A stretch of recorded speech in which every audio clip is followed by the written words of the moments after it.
In case you missed it, you're allowed to be hot, smart, and rich. So let's get into it.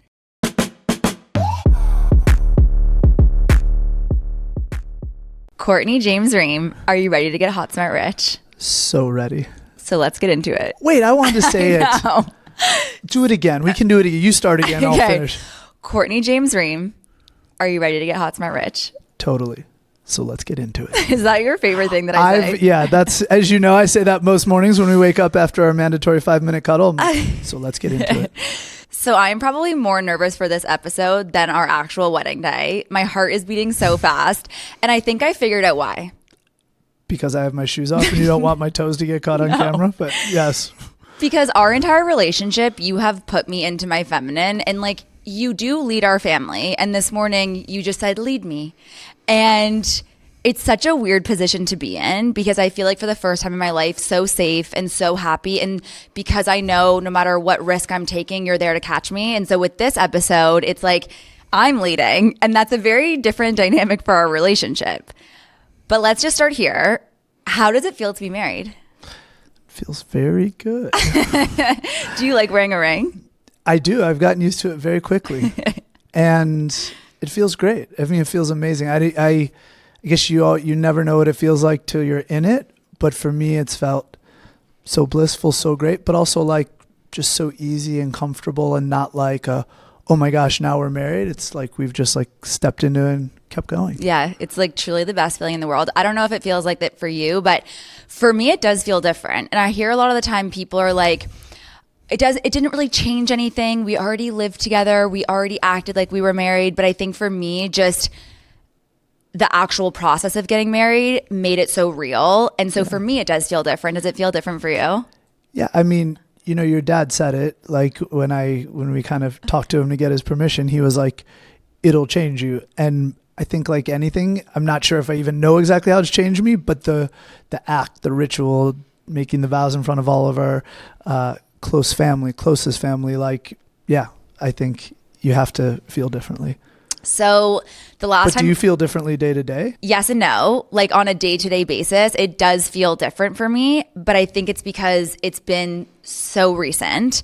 Maybe that will wear off, but at least right now it feels different day to day. The most different thing for me is I'll be like, my girlfriend, fiance. And I'm like, wife. And they're like, wait, which is it? There's a big difference. I was like, sorry, it's new. But yes, we hadn't really told people she was my fiance, so we've just jumped to wife. But other than that, I think that feels the most different. Okay, I think that's the one where we differ because I just love saying my husband. I never once am like my even though I've caught you since we've been married calling me your boyfriend and fiance, but you're better at it than I do it only occasionally, but I'm still like, my wife, you know, wife. And then we feel like we do the Borat impersonation.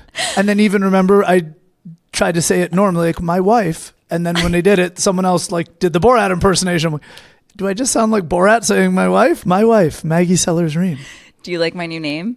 I love it. It flows. It flows really nice. It's nice to have a 2-syllable. Your parents were smart in that when you go by Maggie, I always liked 2 syllables, first name with a 1-syllable last name. Ooh, I like that. Yeah. Okay, so we need to take people back to the beginning because all people saw was you were on my podcast last as my boyfriend at the beginning of this year. That feels like so long ago. So long ago. Is that like your third episode? Well, so this is your third episode that you're coming on. Episode, but didn't I come on your third episode? We try and do everything in threes. I think so. Everything in threes. Sure. Mm-hmm. So I think people were a little confused. We just put out a vlog of the 30 days leading up to the wedding, but we had been planning the wedding for a long time before that. So I don't know if I'd say a long time, but for a time. Yeah. In normal wedding standards, definitely not a long time. Yeah, according to the wedding industry, as you tried to find a dress and all the other details, despite the fact that it was on a Thursday. Yeah, it wasn't a long time for them, but okay. It's been our minds for a while. Our mind for a while, but we need to take people way back. So was there a moment that you realized before we got engaged, before we decided to actually get married, was there a moment for you where you were like, Maggie is not just my girlfriend. I want to make her my fiance to be my wife? Specifically fiance? Well, going all the way back to when you became my girlfriend, what did I tell you? I said, hold on, I need a second to make you my girlfriend because I have a sneaking suspicion that if you're my girlfriend, you'll be my fiance. And if you're my fiance, you'll be my wife because I've never had a fiance. So I think going back to then, whatever that was, mid-August 2024 is probably about the time that I had a strong intuition. So let's talk about August 2024. We're at my parents' cottage in Muskoka. It's my parents' wedding anniversary, August 28th. And we were actually there for oh yeah, we were. Yeah. Okay. Because we were flying back and you just dropped on me like, my parents' wedding anniversary is August 28th as well. If we are still dating next year, we should just get married. Were you serious about that, or that was just like an offhanded comment? As you know, since you know they're family members of mine, like some of us, like my brother, are like just prone to say the darndest things. I swear I must have kind of blacked out, but I also recollect that. And it wasn't a throwaway, but I don't like, as we've talked about, how I took it as like not meaning it, but I was like, who knows? Like that felt like such a long ways away. And you took it as... I was like, I hope that we didn't just get engaged, but I don't know. Right. You were like, did I just get proposed to? And you can go to like a Tony Robbins seminar, which I've been to a couple. He can tell you the exact same thing, but a year later it lands totally differently. Yeah. You know? And I didn't say it and not mean it, but like everything with you has landed differently over time. I feel like for me, I knew that you weren't completely serious because we hadn't yet lived together. You had just become my boyfriend. That was a big thing. I was like, you're not coming to meet my family unless you're my boyfriend. And the way you... Although you were very sweet because you were willing to bend it, not break it, but we made it official. We made it official. You actually got down on one knee to ask me to be your girlfriend weeks before we went to Muskoka. A week before we went to Muskoka. Solid week. Yeah, there's a woman in Traverse City, Michigan, where my mom's side of the family is from, that has a picture of me getting on one knee. August 2024. On August 2024, and ran over. Was like, oh my God, you guys just got engaged. I love engagement. I was like, one, if we were really getting engaged, could you give us like 5 to 10 seconds to enjoy it privately since we don't know each other? And then two, it was just kind of my joking way of saying like, let's make it like official. Mm-hmm. Okay. For all the reasons I said. I knew you were special. You knew I was special from August 2024. My little coelacanth. How much have you talked about being a coelacanth on this podcast? Not really. Yeah. We'll talk about that later. Okay, as long as you come back to it, put a pin in it. So August 2024 happens. You drop this comment. I'm like, we don't even live together yet, but I was really, sure. I knew. And then let's talk about when we actually started to plan the wedding versus the proposal, because very untraditionally, like we've done a lot of things, they were different. And I think that's a huge shock to a lot of people. We actually decided to get married August 2025 in January when we were at Yellowstone Club in Montana. Yes. We did not officially get engaged with a ring on my finger until June 2025. So take us back to January, where everything changed for us to start, at least like, although I didn't start wedding planning. We were in LA for the fires, which were crazy and tragic. And, we were affected by it in some ways, not nearly as badly as a lot of people. So my heart goes out to those people who, had kids and had to figure out where to go to school on 2 days later and everything else. But, it still kind of hit hard, right? In the sense that like we ended up leaving LA once we thought everyone was okay. There were a couple of harrowing moments. I think, I actually remember we were like kind of having a passionate disagreement about like timing and when we should evacuate and what we should do. And even though it was like a disagreement, it also kind of it brought us closer. And I think then you start just, your life flashes before your eyes, even though it wasn't like we were ever in like total peril, but it just makes you go, okay, who do you want to go through these moments with? What happens if the fire gets closer and we can get away, but we can't get my mom in a car and she can't get away fast enough, like all those things. So I think that, along with other things, just kind of made me go, tomorrow is not guaranteed, and who do I want to spend tomorrow with? And as soon as we got out of LA and kind of had some time to process, I think it started to be, there wasn't one moment, but like over those couple weeks of being together, it started to be like a feeling for me of very clearly like, you're the one I want to debate when we should evacuate with. Should we have to do that again? Well, I also feel like it was the first time that, because we had basically slept together every single night at your place, but we didn't technically live together. Like not just to all my clarify stuff. For people, we don't have sex every night. Like we endeavor to, but we do not sleep together every night. We're busy working people, but like it's on the table. Like so she's great in that she's always open to the idea. Oh my God. So do we have to edit that? No, we don't. Okay, I like it. I like this version of you. We always are like, we've made the vow that we have to do 5 minutes of cuddling in the morning and 5 minutes in the evening. And, you do enough 5 minutes of cuddling and you kind of do that thing where you kind of back up, rub up, and then it's like, yeah, that could work. Let's get into it. I still don't feel like my opening let's get into it was as good, so I might throw in 1 or 2 more without overdoing it. Okay, so we're living together for the first time. We're at Yellowstone Club in Montana at your house. We're there for almost a month. It's like full living together vibes. And up until that point, I had packed a bag every single night to go to your house, gone back to work from my apartment that morning, the next morning after I'd slept with you. But it still wasn't like my place. And I had a rule that I was like, I don't want to officially move into your house. That's your space. That's where you've built a life without me. And I don't want to feel like I'm adding into it. So this was the first time that like I hadn't been there before as it being like yours. It kind of felt like we could rewrite the rules a little bit. And so I think it was the first taste of us like really living together full time, working, skiing, eating, drinking, sleeping, everything together. Like just having a rhythm. A rhythm. Which you're so funny because like you live 10 minutes away from my old house. Okay, 30 minutes in traffic, but yeah. I would love to see your navigation. 10 and one time it took me like 15.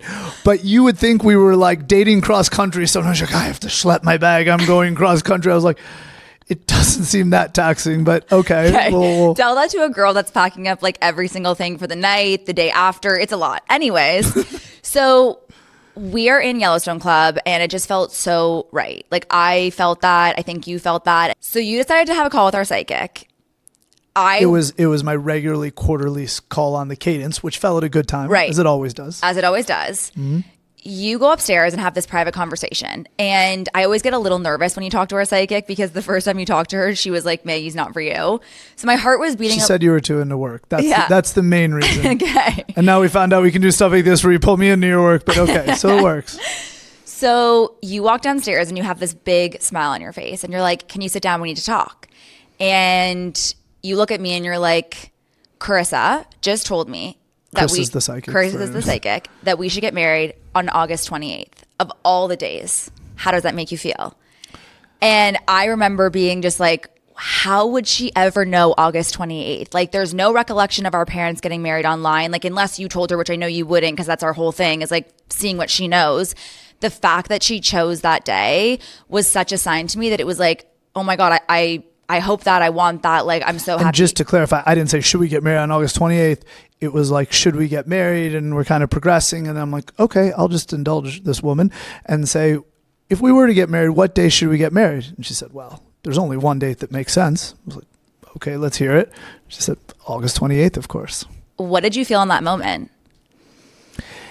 Like some of the details are fuzzy because I almost had like an out-of-body experience, which I don't have because I think sometimes with signs, it can be like, you know, as humans, we're programmed. Sometimes you see signs and sometimes you look for signs and back self. This is one of those ones where like, there's no way you could not believe, period, full stop. Because she said something that was so improbable, both in terms of knowing and the odds that both of our parents had August 28th as their wedding anniversary, which according to my vows by straight math is like 1 in 130,000. Yeah. So I remember just feeling like so excited. We were kissing. We were like, okay, I think we're going to do this. But we obviously hadn't made it official yet, but my parents were coming that weekend. So you decided to basically use that as an opportunity to really bring this up with my parents. Mm-hmm.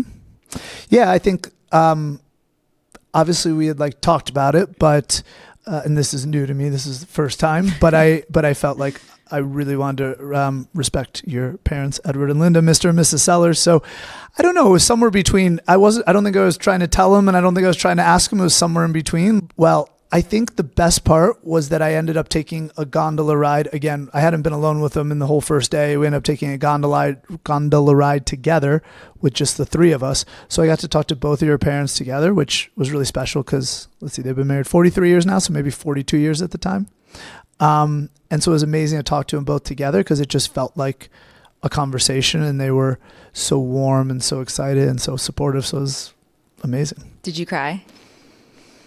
I think we all kind of welled up a little for sure. You know, your dad, I remember, kept saying that he was so happy that your mom was here for part of the conversation. That was really important to him.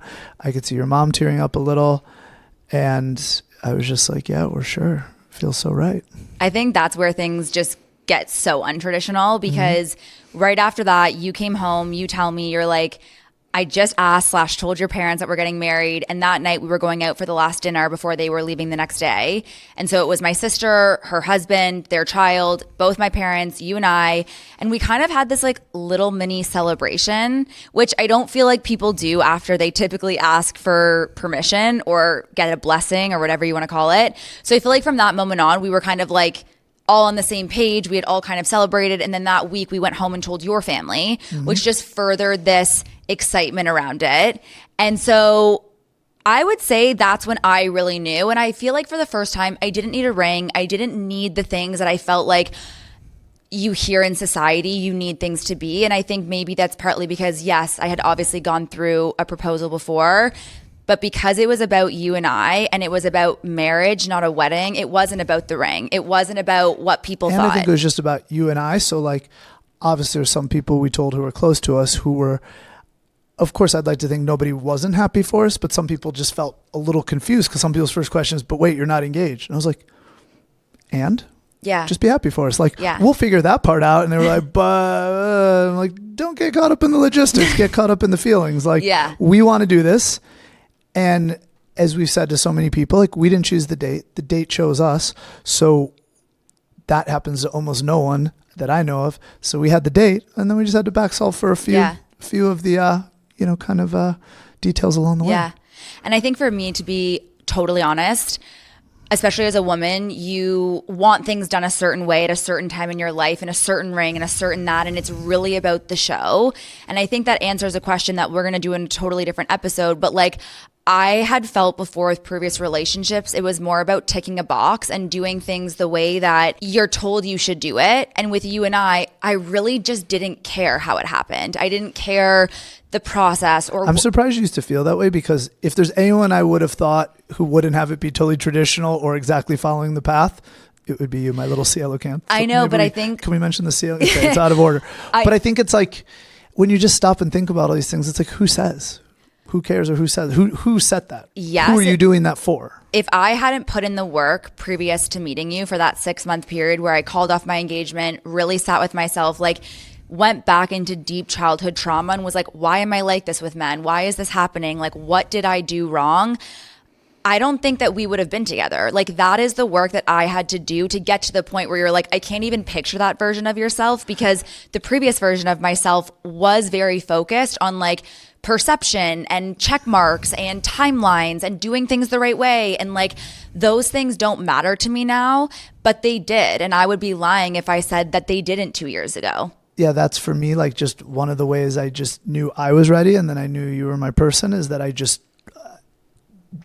I wanted to just do what worked for us and not worry about anyone else. And I think too many people like lose sight of that, because you're trying to appease everyone, then you appease no one, including yourself. And I'm sure we're going to get into talking about the wedding day itself, but I think we were so good about just doing what worked for us. And you know, when people see that you're happy, you're doing it your way, ultimately will make them happy. And more people should do that, because I think it is a little bit of the, you know, idea that like, you can't help other people if you don't help yourself first. So if they see you're happy, you're radiating from the inside out. Well, which you do. This is going to be something I was going to say for later, but I got a lot of questions on like, what's the wedding prep that you did? Because you hear these brides, they go into bridal boot camp. They're like fixing their skin, fixing their hair, going and like working out like crazy. And I will say, I thought I looked like the most beautiful version of myself on my wedding day, and I did none of that. Like, I didn't do skincare routines. I didn't go on a diet. I was traveling Europe, eating whatever. I actually had a fitting where I didn't fit into my dress, and like, my mentality throughout the whole thing was so even keeled about that aspect of it. But I look at those pictures and I'm like, I am the most beautiful version of myself on this day, because it was about you and it was about me. And I know I'm skipping ahead, but it's important to say, being a very naturally anxious person, all I felt that day was presence, joy, and calmness. Yeah. And it's because we did it our way. So we didn't have a traditional engagement. I actually didn't even think that we were going to have an engagement, but that's January. We kind of like move forward with planning some stuff very loosely. I knew exactly the wedding planner that I wanted to use. I had a call with her in April. I think the other big thing that happened before we get into late spring and maybe the proposal is that we got this amazing new house together. Yeah. I don't think we have to go into details on it, but to me it was a really important step, both for me, because I had been in my previous house about 8 years, which is, you know, a good amount of time, but also the new house to me was, we weren't really looking, weren't looking, but to me it was important. It was the third house that we saw. Third house that we saw. It was so important to me that you knew I was committed to like finding a place that could be our home and where we raise kids, and our place, not just like my place that you moved into. That was really important to me. So we don't have to dwell on it, but yes. So that's January. February, we see the house. I have a call with our psychic that basically tells us that this is where we're going to get married. Described it to a T. She has no idea. Yet again, another thing where you just can't make it up. Yes, you went into the call wanting to talk about like babies, I think, and this was post-fire. And the first thing she said to you, as I recall, but you can fill in the blanks, was she said, I think you just saw your new house. And we're like, well, we're not really looking. And then she said, I think I saw the house where you're going to get married. And it's a little north of your current house, which this house is north of our current house. She described under the olive trees. And the most prominent feature of our new house is these beautiful olive trees that our friend Will craned in. Thank you, Will. So that's February. We close on the house in March. I, to this point, was like, there's no proposal, and I'm so cool with that. Like, I didn't need that. And if anything, because I wanted to keep this part of my life private until it was permanent, I actually didn't really want to deal with like having to wear a ring and being in content. And so I had zero idea that you were planning an actual proposal, which happened in June. So you didn't think I was going to propose at all? No, I literally thought we had no like idea. a conversation to in passing. Like, hey, at some point I should give you a ring just so that you have one and it's official. But I thought it was literally going to be like super low key, but I thought you knew I was going to do it at some point. So that makes it even more surprising. Yeah. So I knew that we were getting a ring, obviously, but I thought it was something we were going to get on the wedding day. Like, I had no idea that you wanted to do a traditional proposal. So that's why when still wouldn't call it traditional, but I was like, we know we're getting married August 28th. I know that I want to propose. And the best part is I was like, all that I have left, because we did actually do the ring together. I wanted to make sure you're getting what you wanted, because it wasn't a surprise we were getting married. We wanted to make sure we got the ring with some great friends of ours. But I was like, the only thing I kind of have left that is a little bit of surprise is how I can propose. So might as well get creative and get crafty. So how did you propose? So I was like, okay, she knows we picked out a ring. Maybe you thought I was going to give it to you right before the wedding. And I was like, okay. I was thinking that you knew that I was going to propose when we were in Europe at some point. But I was like, she's going to think I'm going to propose in the most romantic place, or just the two of us, or whatever else. So I have to do a little misdirection. I have to do it in a more public place with a group. So we went. My worst nightmare. Well, Paris is a very special place to us because we went there last year, right around your birthday, and spent time there. And it was kind of one of the places I think we started to fall for each other, and we had a great time at Roland Garros and in Paris. So I was like, okay, Paris would make sense. And then I was like, I wonder if she's thinking Paris. So that feels too obvious. Okay, you weren't, but I thought you might be. So I was like, what will really fool her is we had some friends, good friends of mine, Dan and Gina from Australia, who came to hang out with us for a few days. So I was like, that's when she won't expect it, because we're with a group. Now, I wasn't going to just do it like at a restaurant with dinner with Dan and Gina, who you hadn't met before, but are amazing people. Well, shout out to Jaden, my godson, their son. Okay. And so I was like, okay, I have to do something unique here. So I said, we loved going to French Open. We love going to Roland Garros. I'm going to figure out how to do it there. So that was my thought. Then I was like, how am I going to actually execute this? So I started calling some people I know in tennis, a couple former players, the people that did the broadcast last year, a couple agents to current players. And I keep getting the same thing where they were like, yeah, I want to help. I'm asking people, but as you can imagine, the French Federation isn't being too helpful for like an American person who they don't know. So it was looking a little bleak, and we were really lucky because the broadcast changed this year to TNT, and happened to have a connection to the family who owns TNT, which owns Warner Media, the Zasloffs. And they were so generous, put us in touch with their team. We're trying to figure out up until the end what to do. But to cut to the chase, the year before when we went, we got a backstage tour from Tennis Channel. And so I was like, she won't think it's too weird if we get a backstage tour again. So we were going to the French Open final. And I was like, we have to go early because we're going to get this backstage tour. Made total sense. Dan and Gina were coming with us. And you didn't say like, make sure your nails are really nice or you're wearing white. So I wore the ugliest It's not Wimbledon, outfit. So no white, but yes. I couldn't throw you off the trail at this point. I'd put too much into it.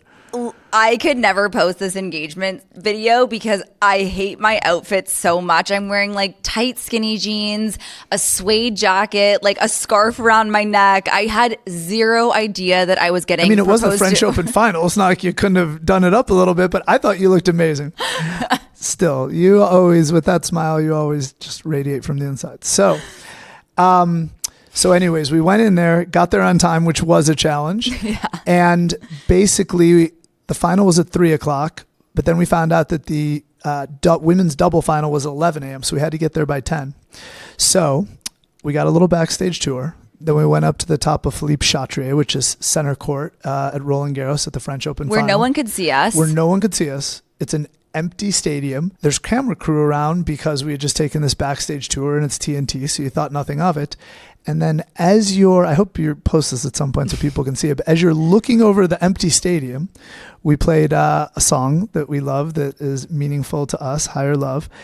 And I had you so surprised that you literally turned around to me and said, Are they playing our song over the loud? Like thinking it was nothing. An empty stadium of all the songs, they play Higher Love. Dan and Gina are right there. And then when you turned around, I dropped to one knee.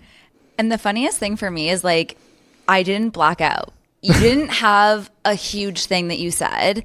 All you said was like, I want you to be the witness to my life and I want to be your life partner until we're no longer here.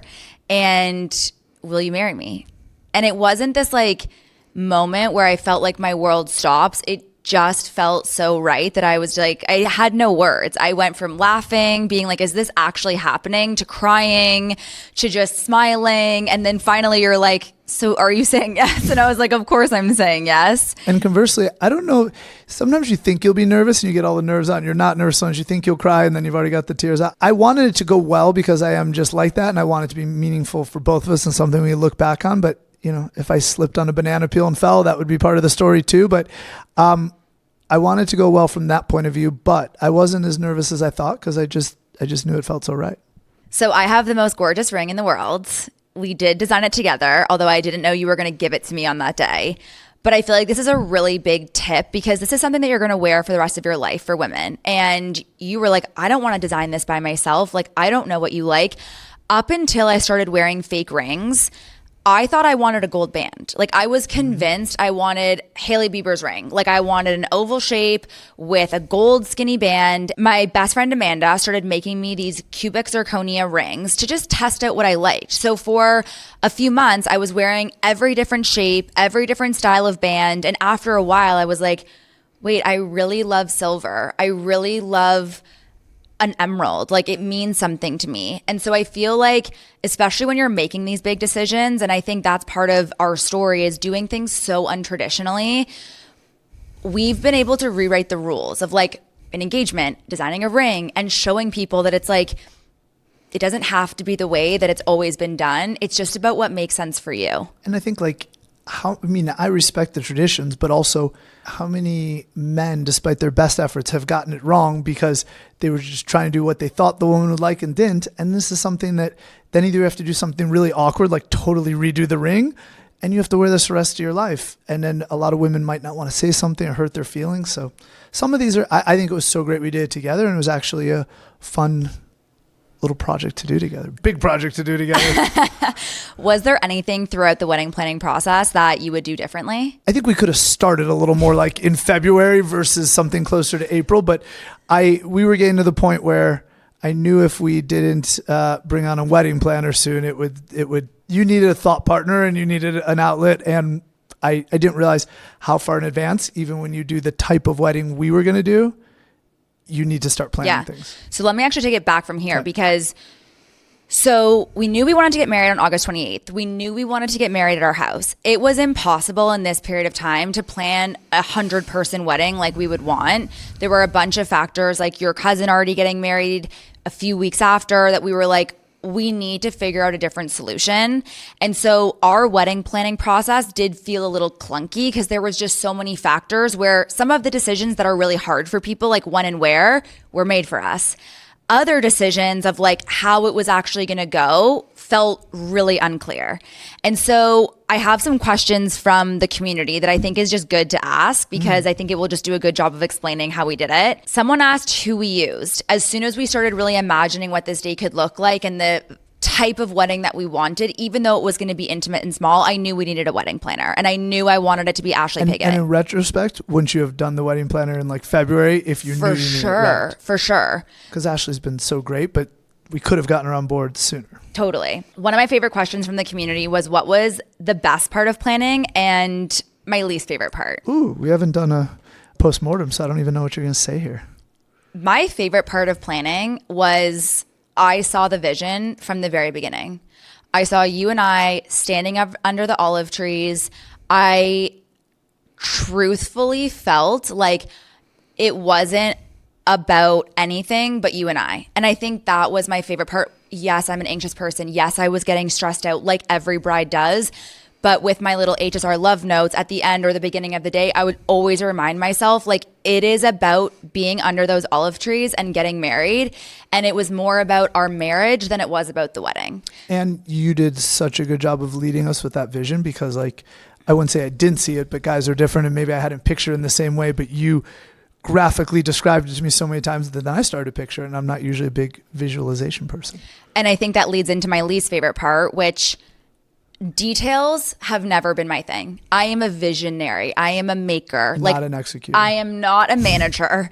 And that is where I started to feel sometimes, although my femininity was being threatened because I didn't know the names of certain flowers. I didn't know the paperweight of invitations.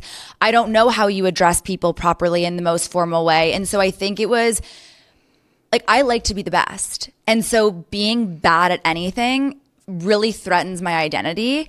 And I have never prioritized those aspects of my development. And I think it was actually a hard lesson to learn where it's like, I can be an expert in a lot of things, but there's also a lot I still don't know. And that should be a beautiful thing. And I think I've totally reframed my mind, but I wouldn't lie in that it was hard to not stress about the things that I just had no clue about. And I think that's where, had we started wedding planning earlier and really leveraged the expertise to where I think we could have from Ashley and Birch Design, who was incredible, I think we would have gotten to the same solution a lot faster, probably with a little bit less anxiety. For sure. And I felt a little helpless at points because I wanted to support you, much less partner, much less be your thought partner. But I was like, if you don't know the kind of forks that we want, I certainly don't know. And I don't think you want my opinion on that. So I think those are the things where it did at points. I saw you, sometimes your stress showed up as like almost like feeling like angry that you didn't know it. Or I think you said almost like a little shameful that you didn't know it. But who cares? Because you knew the vision and the important parts. Well, and I think also one of my favorite questions is like people asking me, how did I balance being a founder and wedding planning? And obviously my career has had a hockey stick growth as I'm planning this wedding and moving into a house. And I would say we did two of the most stressful things at a time where my career has really taken off. We bought a house and moved in. We planned a wedding and got married all in the same year. All in the same half year. Right. All in the same 4 months, right. Essentially. And people plan their wedding a year ahead, and we did all that in 4 months and worked from Europe for a little while. And I think a while. That's why for me, doing this without the opinions of a ton of people, and I love these things that I get to share with the community now, and it's actually something so beautiful that it's such a good learning because I see these videos of brides being like, all the dresses that I tried on didn't get but loved. And I'm like, that's beautiful, but you also get all of the opinions from all of these people on the internet that influence your decision. And I think for me, maintaining my sanity as I'm building a career, moving into a house, becoming a wife, planning a wedding was like really compartmentalizing things and trying to just make sure that I did things for me, my vision. And I think you're very empathetic and at times have been historically a people pleaser. So it was important not to let that infiltrate and influence wedding things when it is about you and about us. All my advice to people that are planning a wedding, trying to build a business, be a good friend, remember also that there are seasons of your life. And I think that I haven't been the best friend of 2025. Like, I actually don't. I haven't. The best friend to your other friends. Right. I haven't been able to follow up. I haven't been able to dedicate the time. I haven't been as thoughtful. I haven't made the calls.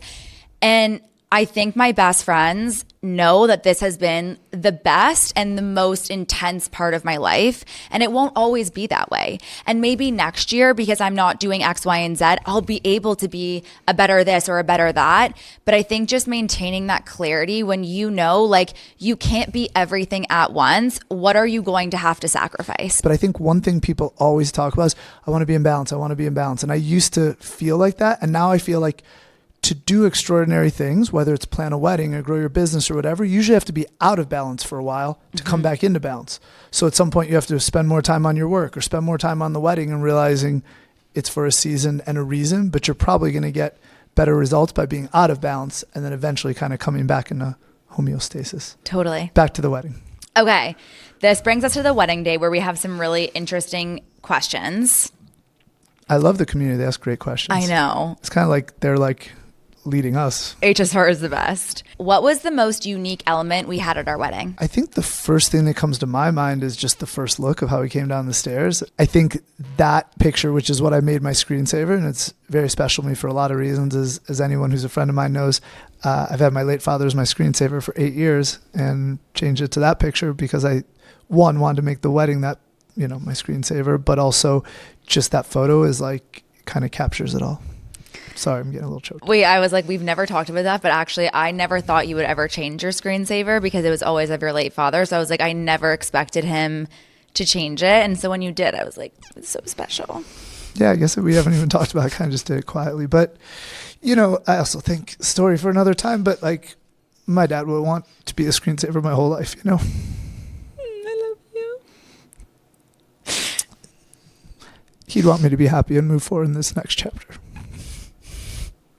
I think that was also like something so special about this day was like we got to be so selfish and like just with our immediate family, and we did things so differently. But one of the things that I think we did was keep our family so front and center. So one of my most special and my favorite photo of us actually is when we are holding hands in front of the pictures of both of our parents' wedding days. And then we actually moved the photo frames last minute to the area where we were eating at so everyone could just like enjoy that. And it was so thoughtful that people who help us in our lives in different ways actually thought, at least on my side, to like send some of my parents' wedding photos from now almost 60 years ago. Yeah. So we had them by our side. That was beautiful. Yeah. And then we got some of your parents.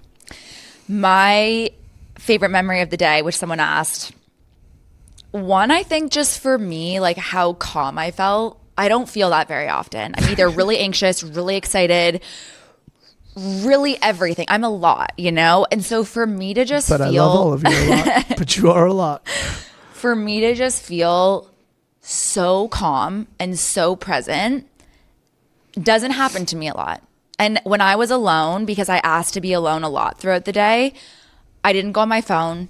I wasn't filming videos every single second, although it looks like I did a really good job with content because I was very prepared.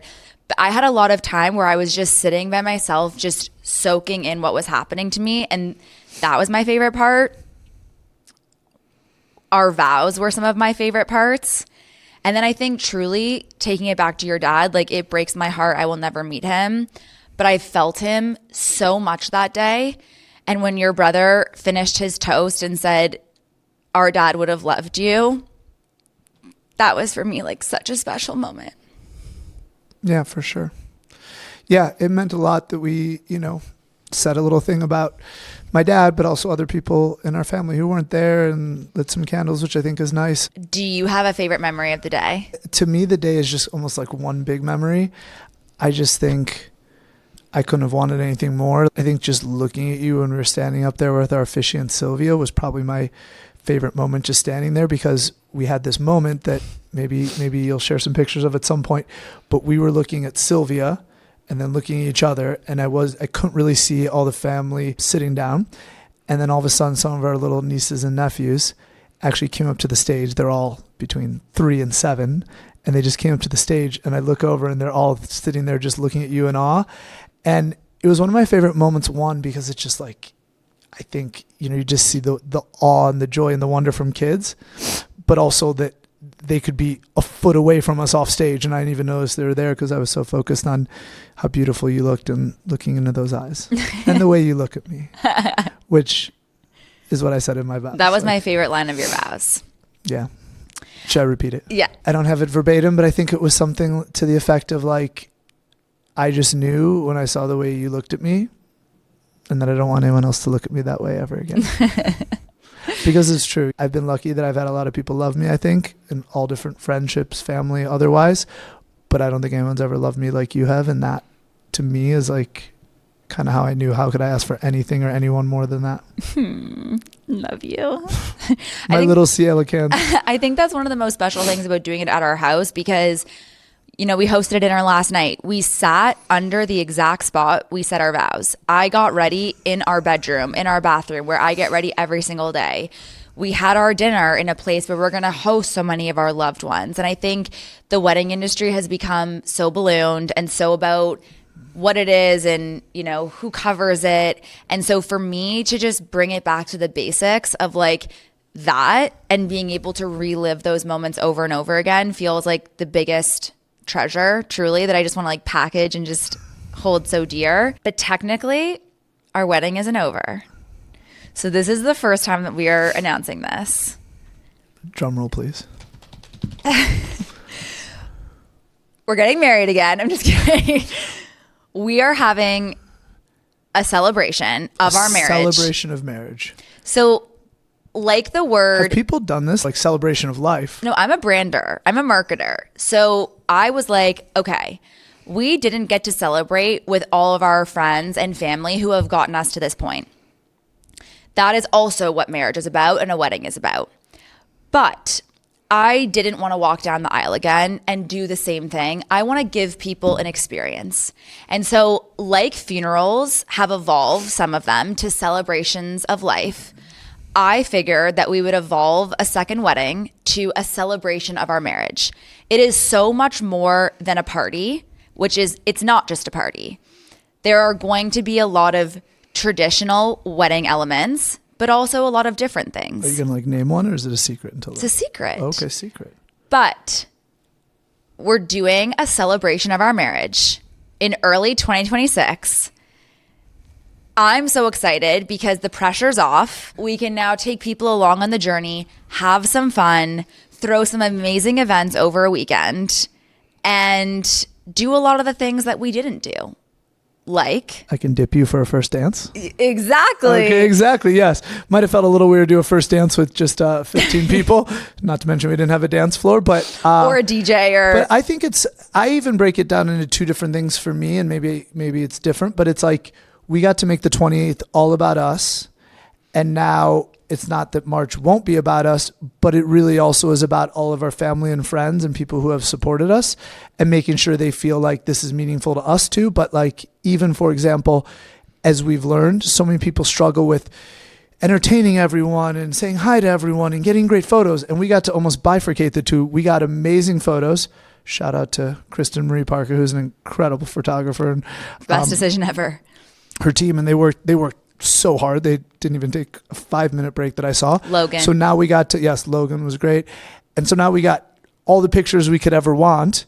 And not that we won't get them in March, but now it's not like, oh, we didn't get enough pictures because people do that, or I didn't talk to enough people. We got to almost break it into two. And so I'm so excited because I do feel like the pressure's off and it will just be extra joyous in our celebration of marriage, trademarked. Yeah, exactly. I'm like, Hot Smart Rich came up with celebration of marriage versus wedding. We will be trademarking it between the time we record this and first use right here. Okay. Business, trademarking. I know you hate to think about marriage as a business, but I really do think that the most important financial decision that you will make in your entire life is who you decide to marry. They are the person that are going to be there to support you, to love you, to believe in your dreams, to pick you up off the floor, which you do every single day to me. And I think for anyone listening to this, that it's not a fuck yes, it is a fuck no. Because even though we disagree and there are things that we would do differently and there are ways we want each other to evolve, like it is always you. It is always a fuck yes with you. And there was never, ever, ever a doubt in my mind. And I'm so grateful that you are my husband. You are the best decision I've ever made in my entire life. And I will always choose you every single day. And I love you. I love you too. I don't even know how to follow that up. I'll make a joke and then say something serious. My joke is, since we've been married, have I actually literally picked you up off the floor? Multiple times. Well, you fainted one time, so literally. Literally picked you up off the floor, which was a scary experience for another time. For me, like, I love my life, and I hope everyone listening to this does or gets to the point where they do, because we all only have one shot at this. But I feel like I had prioritized other things in life for a long time. And it was the last big decision for me that if I get it wrong, life can be very different. And I already loved my life, so it's a risk. And if I get it right, what feels like an already good life, albeit missing a few things, gets even better. And I feel very sure that that's what's going to be there for us. I love you. I love you too. Thank you. We're married. Married. We're married. Sorry, ladies. I wouldn't be here if it wasn't for HSR. They have been there for me through heartbreak, self-discovery, self-improvement, betting on myself, believing in myself, knowing my worth, and helping me identify my worth. So I wanted to end the episode with a huge thank you to everyone listening at HSR for getting me to this point and including you in this now, and being able to share all of this with you is part of the enjoyment, which is why I'm like gonna cry now too as I'm talking about this. But seeing all the comments, seeing all of the celebrations for me, like, has really been part of the joy. And I think I talk about this a lot, but like, I've developed parasocial relationships with HSR as much as they have with me, because I truly wouldn't be in this position without them. So thank you so much for being a part of this journey, for being a part of our marriage moving forward, for being a part of March and getting to take you guys along. I feel like HSR is like a bridesmaid of yours. It's like HSR as a collective bridesmaid. pejorative Yes. bridesmaid. But I think it's just important, like, you know, your life is made up of so many different relationships, and one of them is the community that I've built that has been there for me through this period. So I wanted to end this episode with a huge thank you to HSR for getting me to this point, and a big welcome on the next phase, which is as Maggie Sellers Reum, planning a celebration of marriage in March and many more chapters after that. So thank you, and I'll see you next time.